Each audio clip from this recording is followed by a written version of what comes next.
Hello, you're listening to Count Richard von Coudenhove Kalergi. Today is Monday, the 6th of January, or Little Christmas as it's more popularly known in Ireland. I'm going to start with a quote. To be or not to be, that is the question. When is a cordial drink not a cordial drink? That is also another question.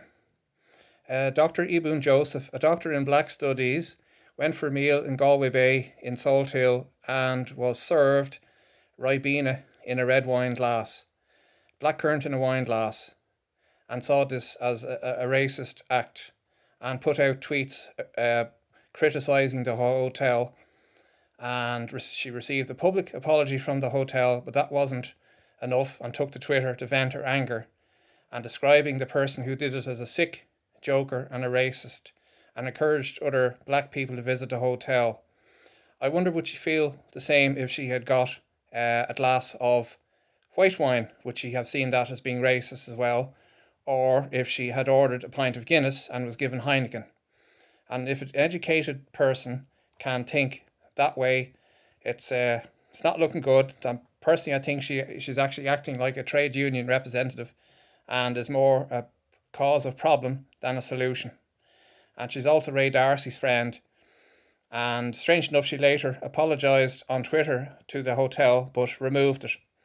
And when she was on the Darcy show, she spoke about the African unemployment rates were between 45 and 65% due to the fact that the Irish were so racist, but that they wouldn't employ them, but yet wouldn't make any comment on the amount of money that was actually leaving Ireland, which in a 2-year period is believed to be up to €1,000 million by Western Union going back to Nigeria.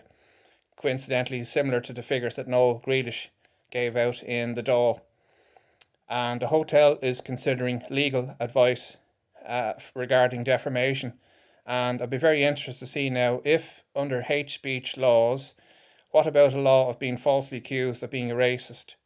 Also, she was very strangely quiet over the mini riot that took place on Harcourt Street on New Year's morning and outside the Red Cow Hotel in the Moran Hotel there on the Nace Road, and the proceedings that kicked off again later on in the following morning.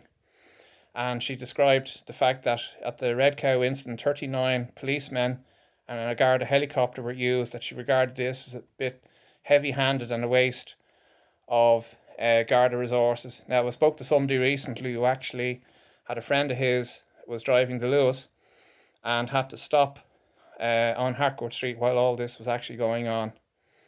And I noticed as well that it came up in the papers about Strasbourg, about the number of cars being set on fire.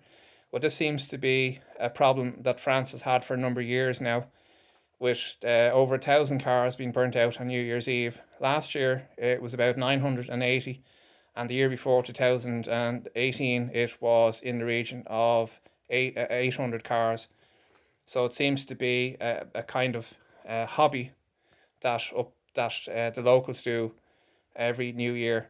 It was also interesting to note that there was a footage came up on YouTube, which was picked up about a direct provision centre, I think in Portarlington, where they said that there was 10 people sleeping in a squashed up room with 11 beds in it, and that seems to be in Charlie Flanagan's constituency. And he said that that video, he regarded that as fake. Also, it was interesting that I had a conversation with a lady during the week who worked in a very large shopping centre, who mentioned that the shop that she actually worked in and another shop had €1,000 worth of goods stolen by two Romanians who were actually caught driving out the entrance. So, in other words, the wrong way. They were driving out the entrance of the shopping centre when they got caught by guards. And when they came to court, although the two had beards, while they committed the alleged robbery, were clean shaven when they arrived in court, and the judge threw out the case, saying that he couldn't see the similarity between the two, even though you had two guys with a car with over €1,000 worth of goods in the back of that car with no receipts for any of it.